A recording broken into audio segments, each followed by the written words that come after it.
We live in a really crazy market, both in the arts world and in the media world. Being as small as we are, it's just 3 of us right now, 4 of us if you count John. John, we love you. For John Myers, that it allows us to pivot hard, and to follow our instincts, which we're lucky have been right more than not.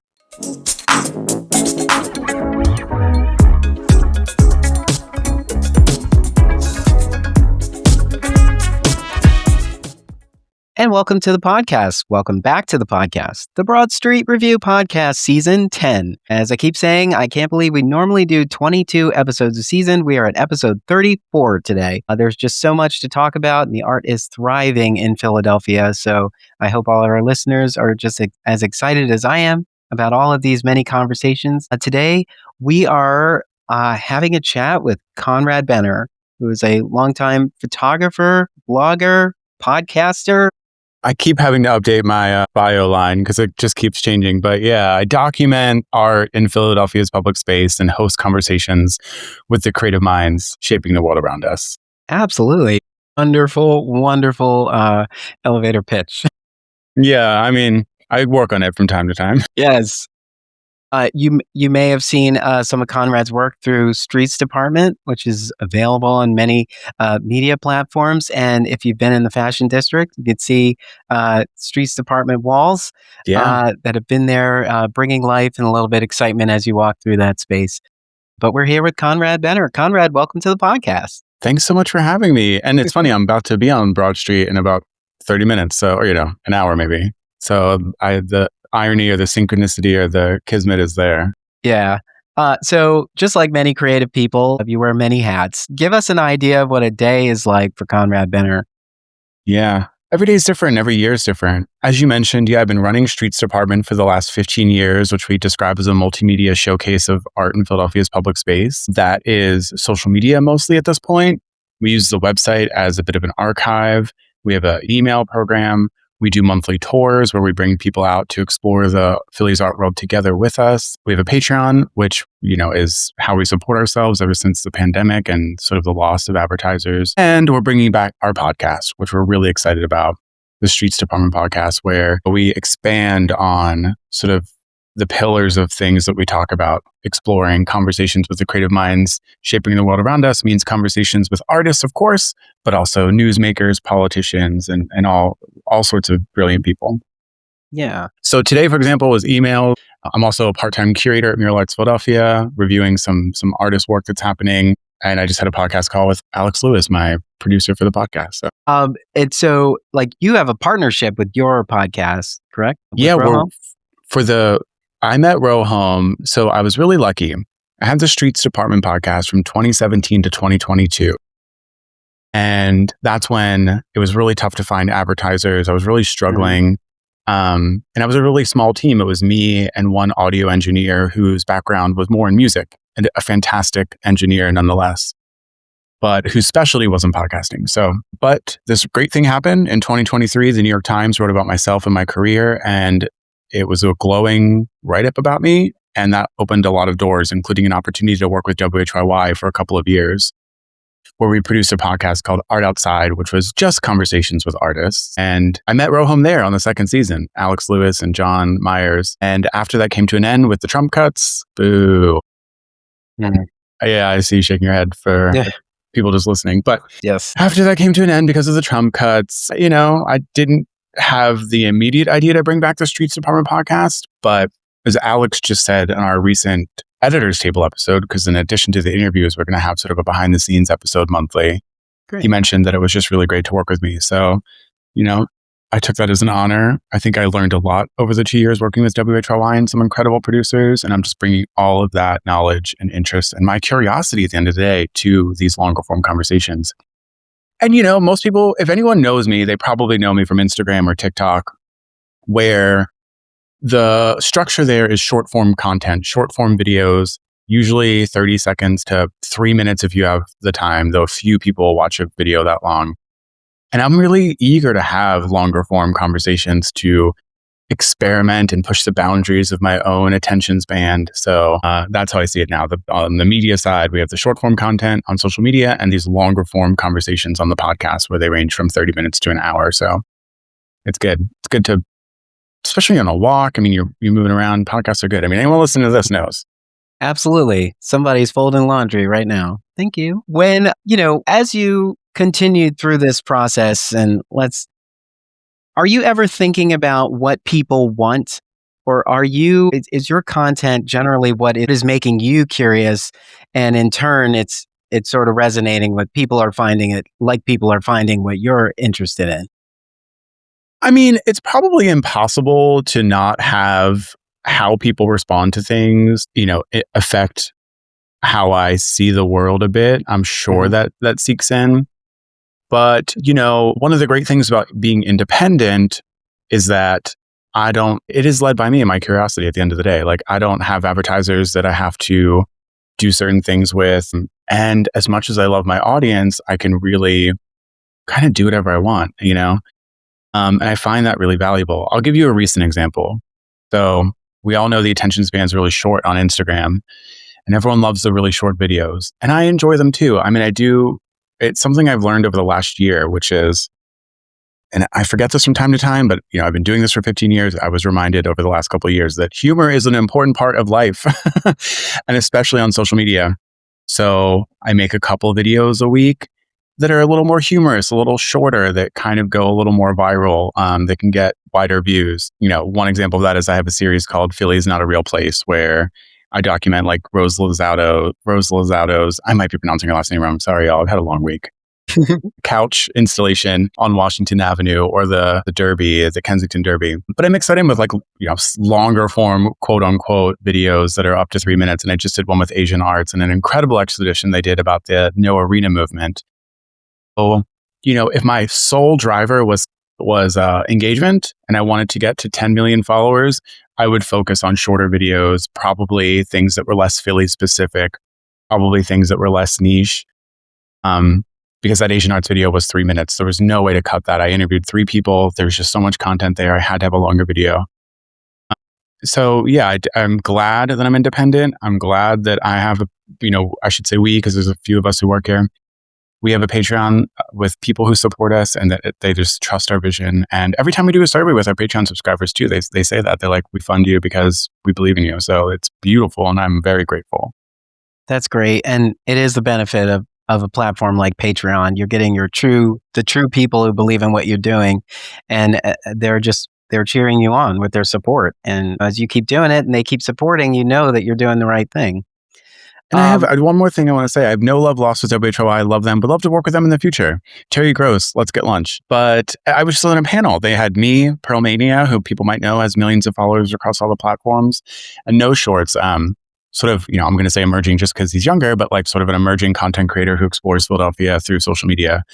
And we were on that stage to explain to WHYY employees and other news media folks like how we build our careers. And so, it's such an honor to be able to be like, I'm doing something right. I'm doing something right enough to like be able to be on stages like that. Part of it is being agile. I think we live in a really crazy market, both in the arts world and in the media world. Being as small as we are, it's just 3 of us right now, 4 of us if you count John. John, we love you. For John Myers, that it allows us to pivot hard, and to follow our instincts, which we're lucky have been right more than not.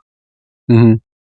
I think there's so many quirks to every city. Every city has sort of a weird movement. I thought it was. I love Philly's Not a Real Place. I think I was having a conversation with my husband. We were walking down. I think it's it might be Race, whatever street that the Church of Scientology building was on. Mm-hmm. Race, yeah. Race, yeah. We were walking down there one night, and I was saying something about Philly is not a real place. And as we walked past the Church of Scientology, there was an alley there with a dumpster literally on fire. Wow, you manifested it. You created that moment for yourself. That was we live in a simulation. I was like, we should have captured that. We didn't capture. We just kept walking. I was like, that's a moment and a story we're going to tell everybody. My God, that's so funny. But I think it's great, like particularly with like mural arts, for example. There's so many murals throughout the city that they are discovered because you don't necessarily have a map in hand to find them all. But when you do, you're just taken aback at one, the scale of it all, and then just how beautiful it is and how complementary it is to where it lives. all of the Yeah. color that it brings into that space, you're just like, oh my God, this is wonderful. And there are so many throughout the city just making us shine. Yeah, you talk about that Scientology building. On the other side of the dumpster fire, there's a mural by Isaac Lynn called Start From Here. And it's this beautiful abstract mural that's all about how for generations people have come to Philadelphia and how valuable that is, that we're a city of immigrants. And that's just a part, that is the main part of the American experience. It's one of the ways a lot of people come here. And how important that is. So yeah, we live in a city of 4,000, 5,000 murals, depending on how you count it. And they're all over the place. Some cities have mural districts where it's more development driven. Think of like Wynwood Walls in Miami, for example. But here we have a public art program, the nation's largest public arts program, Mural Arts Philadelphia, that over 40 years has worked with communities to do community-centered, community-led projects all over the city. So no matter where you are almost, you're bound to run into public art, which is very valuable. Can you talk about some of the highlights of the last 15 years for you? Can you do that? I'm looking at a bunch of things that you've done, but like which ones stand out the most? Or like when you're having a tough day or like a trying week that you're just like, you know what, but we did that. And that sort of renewed, or that memory of like, yes, that was very impactful and it really reached a lot of people. And this is why I keep doing this.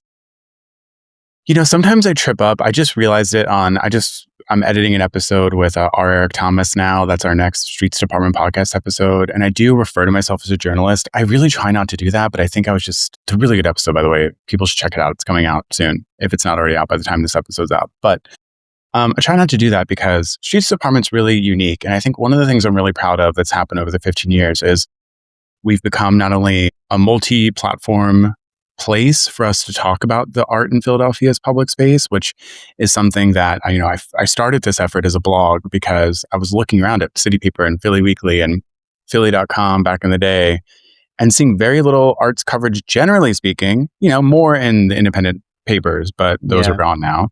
Yep. But very little about the wheat paste and the stickers and some of the murals that don't have the big press releases around them.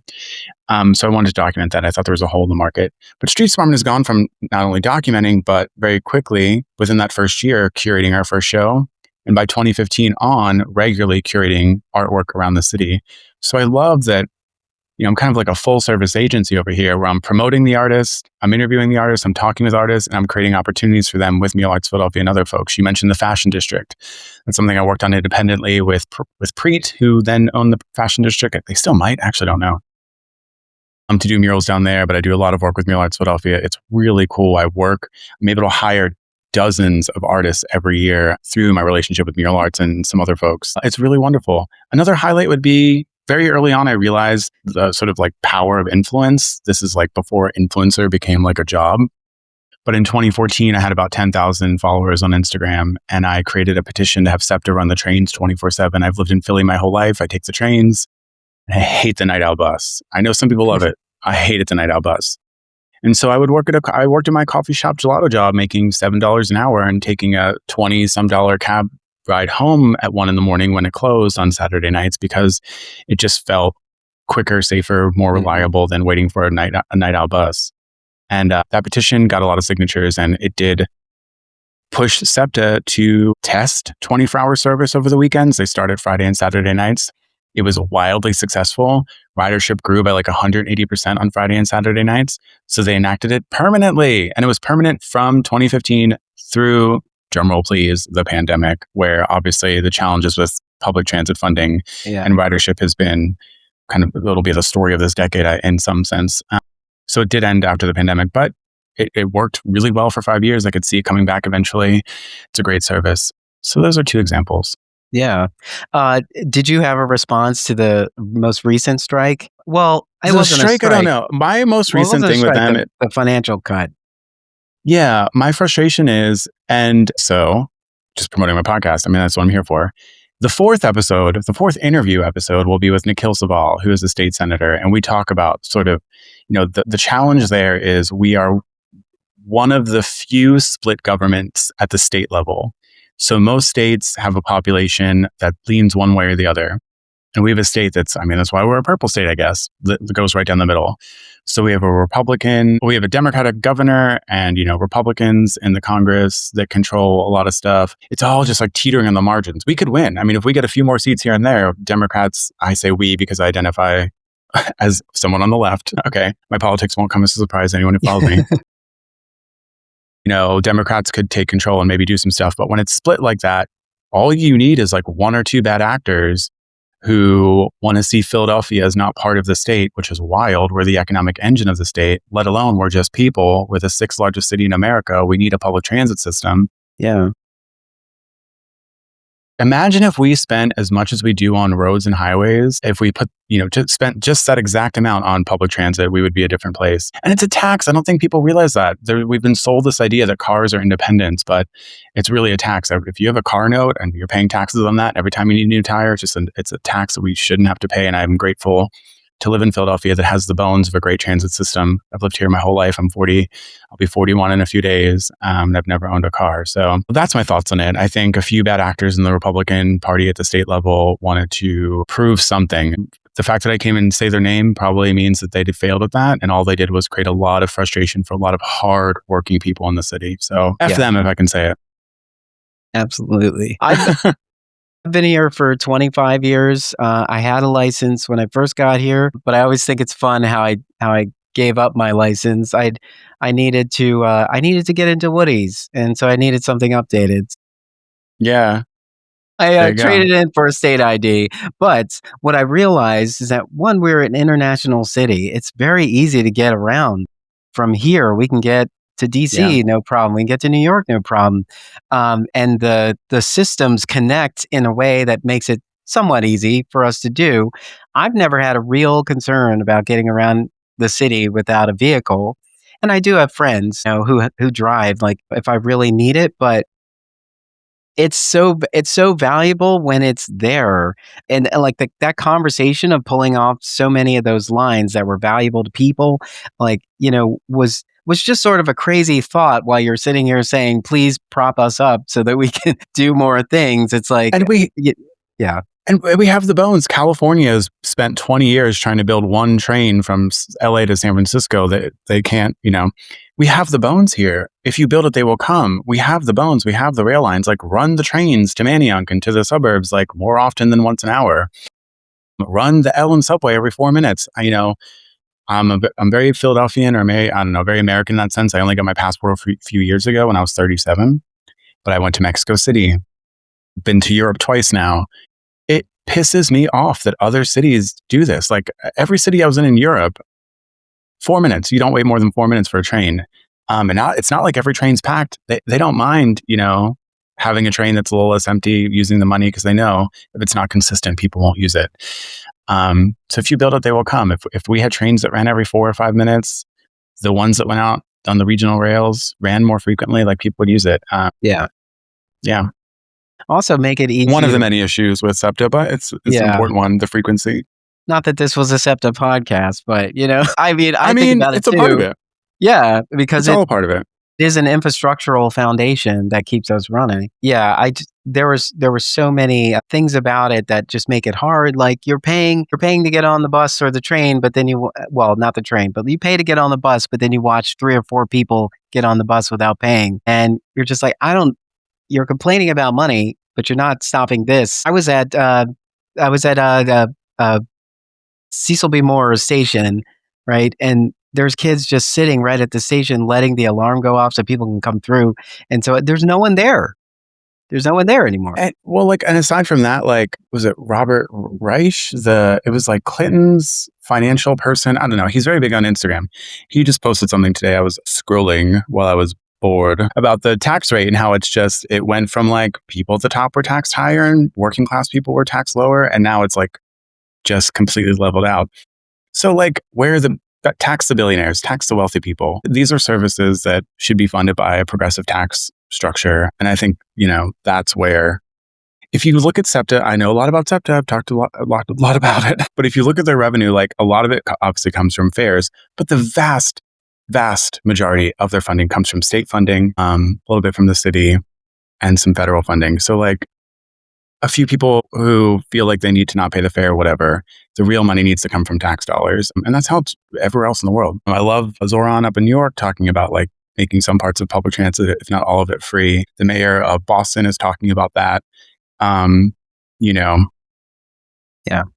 I mean, I would love to see a fully funded transit system, one that is funded well enough, and I think we'd see a lot of problems go away.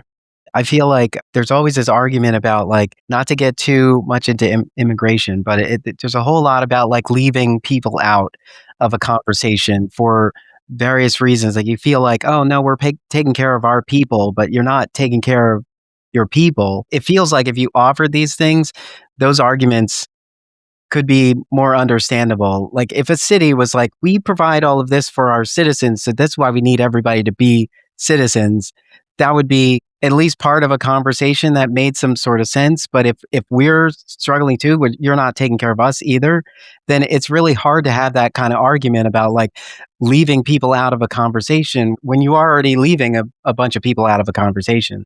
I remember, so much language is so important. Everything's so important. But, even the fact that we call it like welfare here in this country, where like other countries call it like benefits, like it's exactly what you said. Like we pay taxes.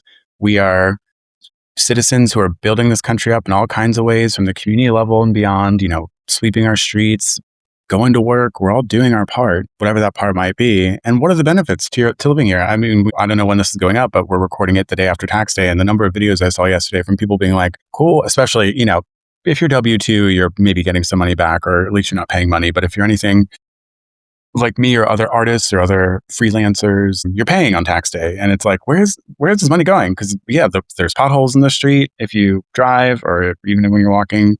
Transit sucks. Housing is unaffordable. What are the benefits of living here, to your point? Yeah. It's like we're throwing money down a well, Down a well. Yeah.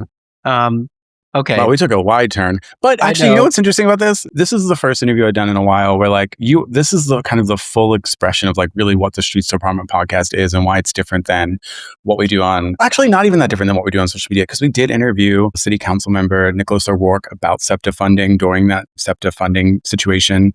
One of the things he was really fighting for was to make sure that folks that are at the most risk, that are the most vulnerable, that have the least income, get guaranteed SEPTA access. Talking about, I forget the number, but like if you make less than like $20,000 a year, you just get a SEPTA key card. That was a program that was under threat, not by even Republicans at the state level, but here by leaders in the city, which was really unfortunate. So there's a lot we can do to make sure that life is better here. And part of it is making sure we vote in better people than who's in. And the other part is like making sure you're pushing in whatever ways you can push. I mean, I don't mean to preach. Sorry. Let's get back to whatever you want to talk about. We're all talking about the same thing. This is our listeners getting to know more about Conrad Benner. I wanted to ask you, like, is there anything you want to do that you haven't done yet? I want to do a book one day. It's funny, right before the pandemic, I was talking to Temple University Press about doing an updated book about art in Philadelphia's public space, and I dragged my feet on it. I've talked to a few other people, and I think like when my body and brain drags my feet on projects, like I will often get really disappointed in myself. And then I have to remember that like, if I'm doing it, it's probably for a reason. And when it's meant to happen, it'll meant to happen. So I don't know. I would love to write a book one day. And I met with another publisher more recently.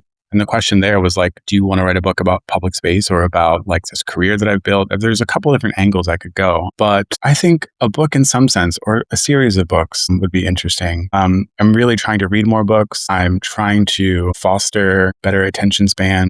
Ironically, I post every day on social media, but trying to use that less, as hard as a battle as that is, but that would be one thing. And I really want this podcast to be successful. Like I said, part of that is also like having the podcast, having these longer conversations, diving into nuance and humor and curiosity. Our first guest was Sarah McAnulty, who's a science communicator, talking about all sorts of things from, the fact that she created a street art project called Squid Facts because squid, the latest research, or the research at the time, was that squid are actually doing okay in the oceans right now. Climate change isn't affecting them too much. And she thought we needed some good news to get people excited about science. And then you could start talking about other things. To R. Eric, who's writing some incredible plays, written a few books, and writing a play about the voguing in New York at the time that Madonna found voguing and how that sort of developed into something. He talks about it in our podcast. I'm just curious about the world. I want to have these long conversations. I want to like put water on my brain and just see what grows.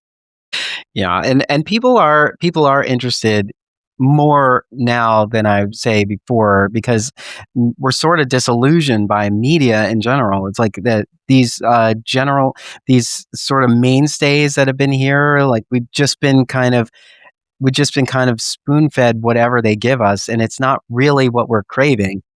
And people are starting to realize that, and just having real conversations. Like, you do want to see yourself in media and storytelling, and you're not always seeing it if an algorithm or a panel of people who are out of touch are trying to tell you what people want, because we already know that most of, when media started, like this idea of American dream was fabricated, for media. And so now the people are having more real conversations, and we've been told to button up for so long that now to sit and have a chill conversation and drop a few F-bombs and so on, like all of that feels more authentic than like the talking points of a press release, Yeah. And so that's what's been motivating me to have these conversations too. I just feel like the attention spans are like, somebody wants to have a longer engagement than just this quick soundbite that you click like and maybe share it or repost it or something. But people want to know things, particularly because my focus and passion is theater. I want people to walk into that space with a little bit more, just enough for them to sit there and feel like a bit of an insider and process this on a deeper level than to say, like, it was crazy trying to park. I was almost late. I didn't get to eat, and all this other stuff that people trying to bring into those spaces. Like, to know a little bit more about like why these people were so passionate to bring this art to the public, I think is way more engaging and interesting, and it allows people to understand there's a lot that goes into this. Like, there isn't one person on a mural who gets credit, Yeah. I mean, there's a whole village that one person cannot make a mural. Yeah. Exactly. And so, like, when we understand that more about the art that's being presented, I think it does help society understand that it is bigger than we think, and it is way more important. And if we didn't have it, we would notice it. Yeah.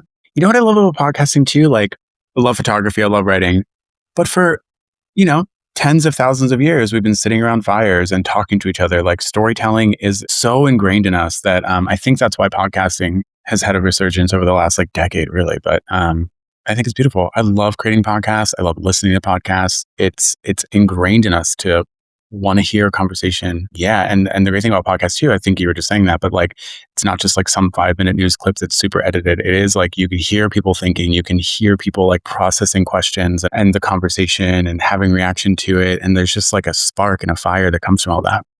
It's beautiful. So is it safe to say that the podcast is your primary focus right now, or do you have other irons in the fire? Yeah, that is the biggest thing I'm working on right now. This relationship with ROHOM, and the podcast will be bi-weekly with one extra bonus episode a month. So there's a lot of content we're creating and pumping it out there. I think it's going to be a big part of Streets Department's future, and I'm very excited about it. Am I working on other things? Of course, because I'm a millennial who has to have 400 jobs, but very focused on the podcast. And again, like, if you listen to the original Streets Department podcast or Art Outside, give this one another shot. I think I'm so much better, and working with ROHOM is making me so much better. The conversations are so good. I'm happy. One of the other things I'm working on, though, that I'm really proud of, so many things, really, truly. Again, I'm part-time at Mural Arts, curator there. Working on a mural right now about LGBTQ leaders in the Gayborhood with some amazing folks, some community folks, some artists, and can't say too much about that quite yet. We're announcing it soon, but I feel really grateful for that work. Queer people, trans people, we deserve to be represented in our public art, in our public space. Now more than ever, potentially. It's important to see queer people and to see non-cis people in art in our public space. It's important that people pass that every day. And I'm grateful to be working on a project that is going to center some LGBTQ heroes in the Gayborhood. And I hope it's, I worked on the ballroom mural a couple of years ago with Jason Bowman. This is sort of the next big LGBTQ themed mural I'm working on, and I hope to keep that work up. It's important. Absolutely. Well, it was great chatting with you today. It's so fun. I know. Conrad Benner, everybody. Listen, this is podcast supporting podcasts. I mean, get back we have into who's going to support us if not each other? Yes. Get back in if you were already there and you're still in that space. Great. Spread the word about Streets Department Podcasts, alive and kicking still, and follow this work. And you can follow on socials, Streets Department, DEPT, Streets DEPT, and continue to engage with Conrad and all of this great work that's been the culmination of 15 years and still going strong. Conrad, thank you so much for coming to Broad Street Review to have chat with me, and it was great to get to know more about you. I've just sort of observed and appreciated you from afar, so it was really great to be able to chat with you today. Thanks so much for having me. And like I said before the call, let's make a video about something you're working on. We'll do it. Absolutely. But again, thanks for meeting with me. It was truly a pleasure. Bye.